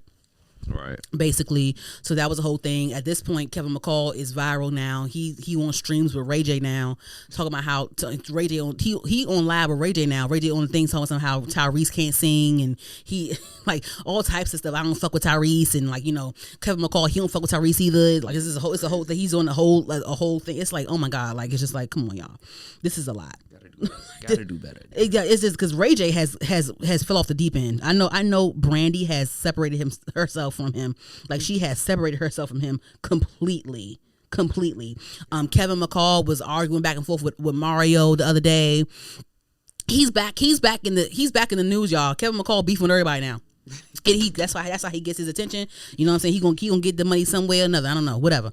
But I do want to bring up something more fun. One of the things that he did say in his interview with Back on Fig, he brought up who can sing and who can't sing, and I wanted to play this for you. I wanted to discuss this with you, J. Rob, since you're a producer as well. Let's hear it. Let's see what he has to say. Patti LaBelle coming to this motherfucker. Patti can't sing to me. You feel like Patti LaBelle? Everybody's voice is different. Everybody can't be Patti LaBelle coming to this motherfucker. Patti can't sing to me. You feel like Patti LaBelle can't sing? Oh, I didn't say some shit. Y'all want to know all the people can't sing? Yeah. But I'm a fan of them. Mary J. Blige can't sing. Keisha Cole can't sing. Patty can't sing. Keith Sweat can't sing. Keisha Cole can't sing? Keisha Cole cannot sing. Alicia Keys cannot sing. Pitch tone deaf. Most people don't sing. Y'all don't know these things. I used to argue with people. Now you want to know who can sing? Oh, yeah, this is going to kill me. And I'm going to start with the person people think can't sing. T-Pain can sing without auto-tune. T-Pain can really sing. Brandy. Jasmine Sullivan. Nah, let him name his. Don't help me. I want to hear his. And then when you go Brandy and Monica, y'all ain't going to believe who I'm going to choose. Brandy. Yeah, because you already said you want to. I'm going to choose Brandy. A lot of people going to choose Brandy, though. Right. But keep on. Who else? Who else can sing? Can sing is like a motherfucker. Mario. Mario can sing. He corny and all that type of shit. Mario can sing. He can sing like he sing better than me. Monica can sing, though. I love Monica. Monica can sing her face off. And then we just getting, I know real singers, though. Like, if I get into the Clark sisters or Carvina Jones. Keisha Cole can't sing is new to me. I like it. Everybody's voice is different. Okay, so he also talks about how he also talks about how, like, you know, when it comes to men and singing, he was saying, like, you know, if a man can sing like a girl, he can sing. Like, you know what that means? Like, if they can sing like a girl, you can sing like the tone, like you can really sing. But I thought that was interesting when he was talking about who can sing, who can't sing. The Patti LaBelle thing, that was wild to me. I never thought that someone would say that. I'd never heard that before, whatever. But I could understand why someone would say that. But he is like the second singer, though, that I heard that said that Kevin McCall is the second singer that has said that Keisha Cole can't sing. I've heard that before from a singer. A lot of people say that she can't sing. Why do you think people say that Keisha Cole can't sing? It's a tone. It's like I guess it's a note thing or something. I don't know. I've also heard people say that Mary J. Blige can't sing. Yeah, a lot of people say that too. But my whole thing is this, and this, I think a singer said this to me, because I'm friends with singers. Yeah. They said, because I never said that about Mary J. Blige, but she was explaining why people would say that and why whatever. So she was giving me an example of how James Brown, he's like the king of soul, and like he's not really a technical singer, but he has that feeling. He feels that's what he sells. And Mary J. Blige said, I think she her song, all I really want is a and then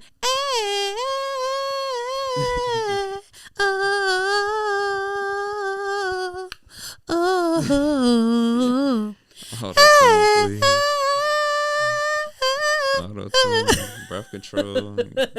But no, she has that feeling. Right, it's all feeling. Does Keisha Cole have the feeling where she can give? But people be saying that too much about her. Yeah, I know. I don't know why though, but I don't know why.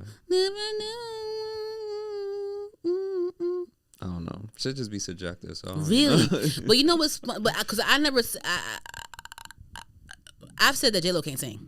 A lot of people say that. Mm-hmm. But one of my singer friends said to me that J-Lo can sing. And I'm like, what? But she can't sing to you, though, as a listener. My whole thing is this, right? This is my whole thing. If you need to have other people ghost sing for you, you can't sing. I love J-Lo. Like, she's an icon. Love her movies. I love her music. But my whole thing is like, J-Lo, out the people that Keisha Cole, Mary J. Blige, Patti LaBelle, out of all those folks, they've never had to have someone ghost sing for them. J-Lo has had to have ghosts. She couldn't do it. They had to put someone else's vocals on it and act like it was her. All right. Millie Vanilli's bad. And like now she's working with Steve Mackey, the vocal coach, and she's really trying. But even now when we see clips, like, you know, she's a bad bitch. She's like, you can't tell me I ain't eat this up. Like she was sing on camera with Steve Lacy, like with their coaching her through it, and she's like, I'm the shit. Like you can't tell me nothing. But and that's her confidence. But even with Steve Mackey, like I just feel like it's still kind of shaky for me. You know what I'm saying? But Patti LaBelle not being able to sing, cause isn't she like a titan? Like she's a titan, right? Do you think Patti LaBelle can sing? I think so. I never heard nobody say that before. That was wild. But everybody, I never heard that. So he said Mary J. Blige can't sing. He said Keisha Cole can't sing. He said Patti LaBelle can't sing. Wow. I've heard the Keisha Cole. I've heard the Mary J. Blige. Right. Who do you think can sing better, Mary J. Blige or Keisha Cole? I mean, I don't know, yo. I don't know. Just say it. That's two different vibes, man. No, it ain't. No, it's not. Keisha Cole and Brandy, no, it's not. They're the same. Don't play that game. You a damn lie. Keisha Cole and Mary J. Blige, please. Mary J. Blige walk so Keisha can run. Don't do that. That Keisha Cole is Mary J. Blige's daughter. Okay, don't do that because Keisha Cole is very Mary J. Blige coded. Do not play that game with me. Like I asked you before, who you think can sing better, Keisha Cole or Mary J. Blige? I listen to Mary music more, so I say Mary. Dun, dun, dun, dun, dun, I listen to Mary music more though, so huh? I listen to Mary more, so I guess I say Mary. Mary, I guess. Told you. But I like Keisha's songs too. A better singer though is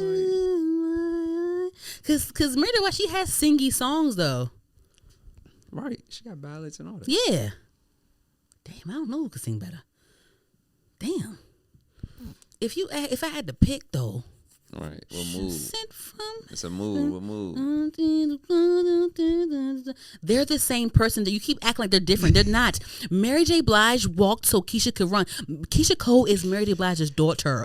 Listen, Keisha Cole is baby Mary J. She is. I don't care what nobody say. Who can sing better, guys? I'm gonna.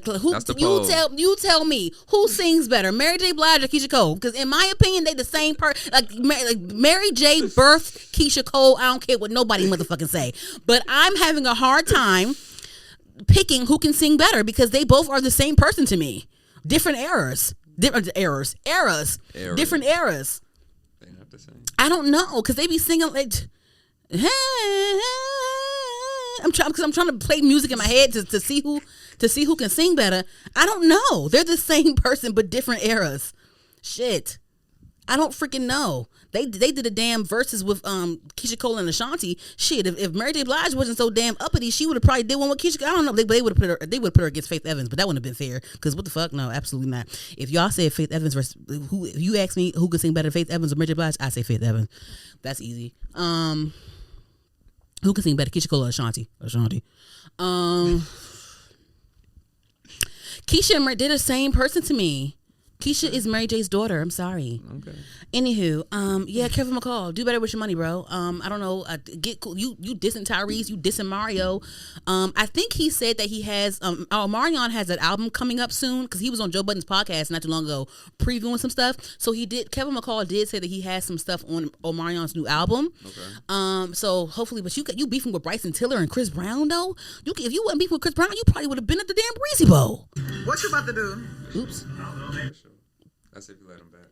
He's not gonna hit. He said that bridge is burnt. He said you can't walk across a burnt bridge. I know that's right. Listen, when you burn my bridge, that bridge is burnt, baby. It is burnt up. It is history. Yeah, it's crispy. Okay. I don't know. He was on the damn Ray J stream talking about some Tyrese can't sing. He said fuck Tyrese. I'm like, God damn. Is he Kevin McCall? Are you cool with Usher? But shit, is Usher done with music? I don't know, because he did a hell of a run these last couple years. Who could he be cool with again? He said that he sent Summer Walker some songs. I don't know if Summer. He said that Summer didn't reply back. I don't know. He said that he wanted to send some shit to SZA. That would be great for you. Just don't piss her off. I don't know. Who could be Kevin McCall's lifeline? I say Summer Walker. I say SZA. That's tough. Shit. Is he cool with Janae Aiko? Shit, you might got to deal with girls because all these niggas in the industry don't fuck with your ass. Is he cool with Tank? But then Tank is Team Breezy, so he ain't gonna do that to Team Breezy because Chris Brown be having Tank do his background vocals still. Was that Tank on the song? I know it was Usher sample, but was that Tank singing that part? I think Tank be on so much shit. He was on. Right. He was in the background doing that. Was that Tank on the Depend song? I freaking right away. Was that him in singing that part, y'all? Do y'all know? Possibly. Let me know. But yeah, he ain't finna fuck up that Chris Brown check because he stayed doing Chris Brown background vocals. But he been locked. Is Kevin McCall beefing with Neo? Do we care about Neo music? I don't know. Shit, nigga, you on live with Ray talking shit about Tyrese and other people. You need to stop that. He got to start his own thing. he probably already tried. Okay, next. Two more things, real quick. They said that Tyla stole Carisha's song Chanel. Young Miami had a song. Well, Carisha had a Young Miami, aka Carisha, had a song called "Take Me to Chanel." And then Tyla stole the song, and she wants to be put in Chanel. And so she has a new song out called "Put Me in Chanel." But Carisha, she was previewing a song for a long time, since last year, called "Take Me to Chanel," and she was, I guess she was playing it and previewing it. I think allegedly she was at like an award show after party where Tyla was at and Travis Scott was at, and she played the song for her industry friends and stuff. Allegedly Travis Scott asked her to send him the song. She was like, no, this is my song. But then, she played the song over and over again. Tyla was there dancing to it and stuff. And Tyla was talking to her about the song, whatever. Next thing you know, 2025 comes around and Tyla previews a song called "Put Me in Chanel." And Young Miami's on Twitter talking about something. Girl, you stole my song. It's my song. You stole my song. Whatever. I don't think people care anymore. I heard the song "Put Me in Chanel" by Tyla. Loved it. Saw the video. Loved it. I heard the snippet from Carisha. Didn't hear the whole thing, but it's cute. Take Me to Chanel, like her Miami accent is cute, cool, but it's not out, sis. Hers is out, not yours. People aren't gonna care. Put the music out. They said that. They said that Carisha's song was linked so much to Diddy that she probably didn't want to put it out, because when she first previewed it on TikTok, it was a TikTok clip of her and Diddy at Chanel store. So it's just too much going on with the Diddy stuff. So I see why she didn't put it out, but damn girl, that girl took your song. I think she did take your song. That's fucked up. Make another one. Exactly. Lastly, Megan Thee Stallion, real quick, and we're going to get some music and get to shows, we're going to be out of here. Megan Thee Stallion, she just released a song called "Lover Girl" from a viral TikTok sound.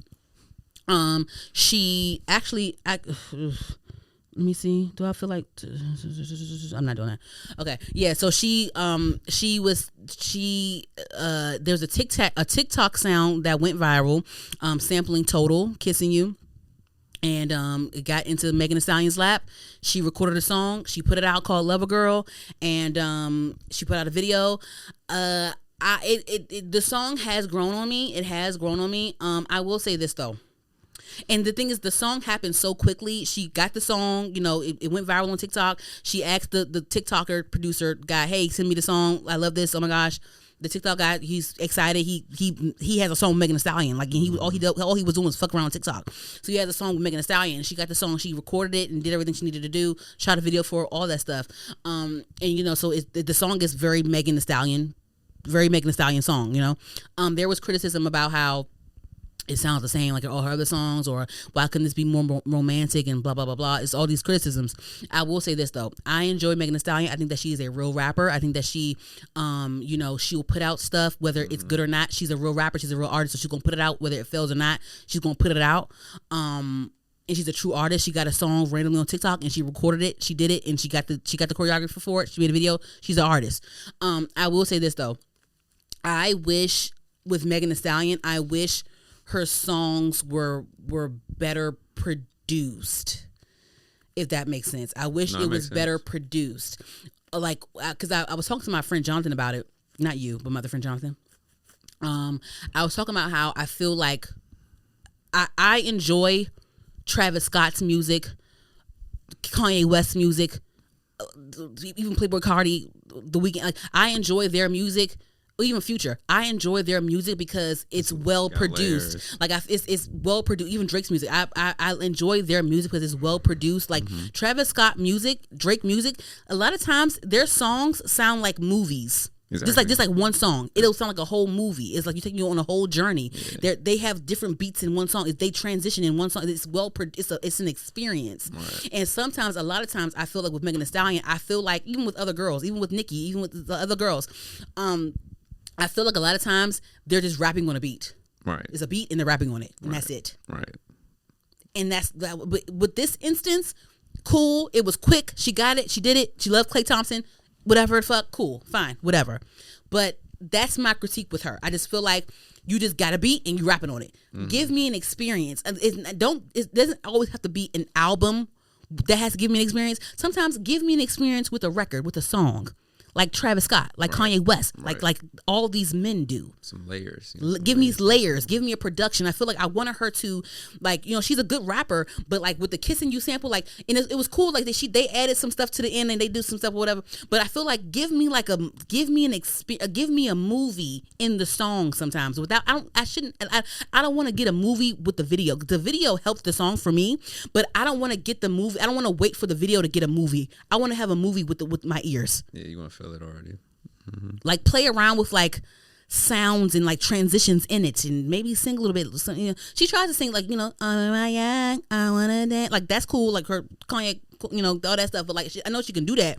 But it's like give me a well produced. I don't want a bunch of just you rapping on the beat. I get that a lot from her. Mm-hmm. I get that a lot from Lotto. It's very much rapping on the beat. You know what I'm saying? Yeah. Cardi B, she makes good songs. Cardi B makes good songs. It's good songs. Her album is good. Ice Spice, very much rap on the beat, but she has good catchy. So like Ice Spice is younger and she makes good catchy songs, so it's cool for right now. Ice Spice, for right now. 5 years from now, you keep playing the same game. I don't know, sis. Nicki Minaj. Like she makes good. Nicki Minaj is an icon. She's a legend. She makes great experience. She's a pioneer.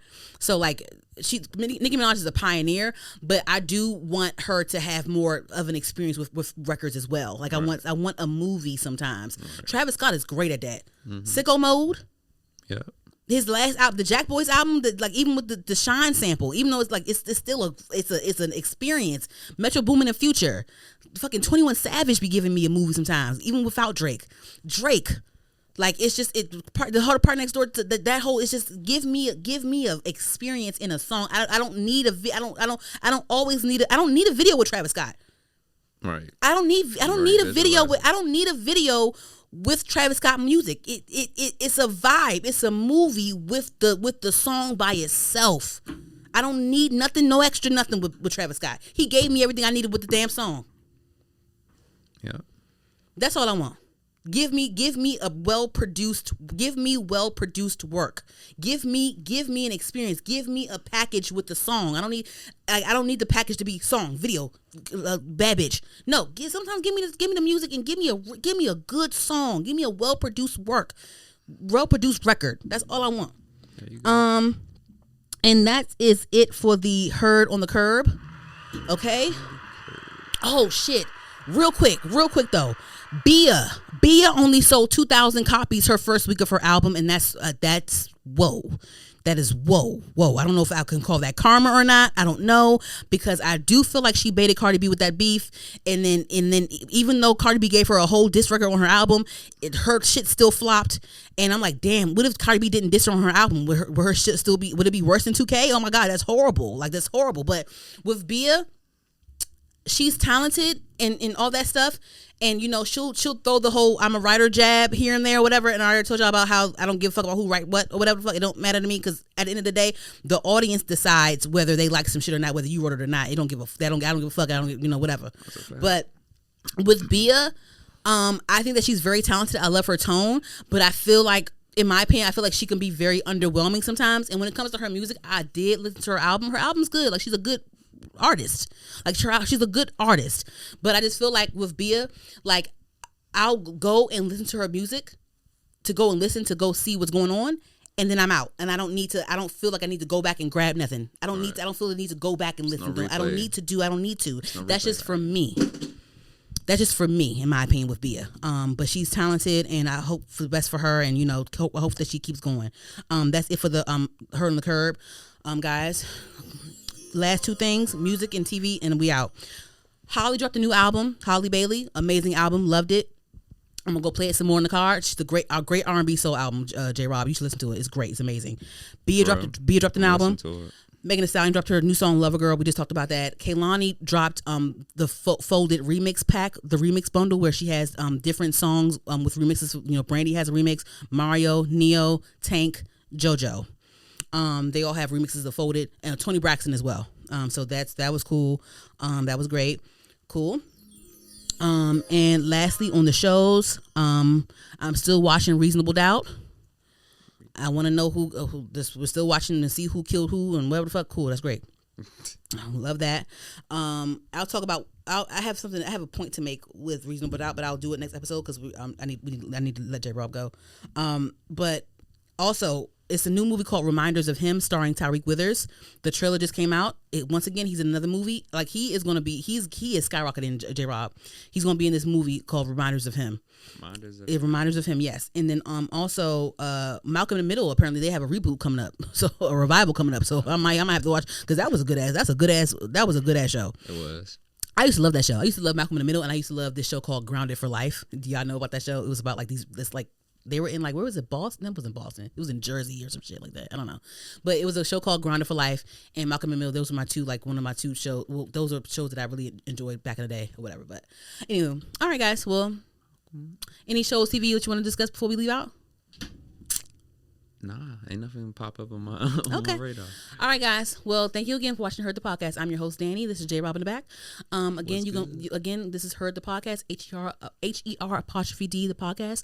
We're on all podcast streaming platforms that you can think of. HER_D the podcast. We're on YouTube. HER_D the podcast. Like, comment, subscribe. We're on TikTok. Heard Pod. HERDPOD.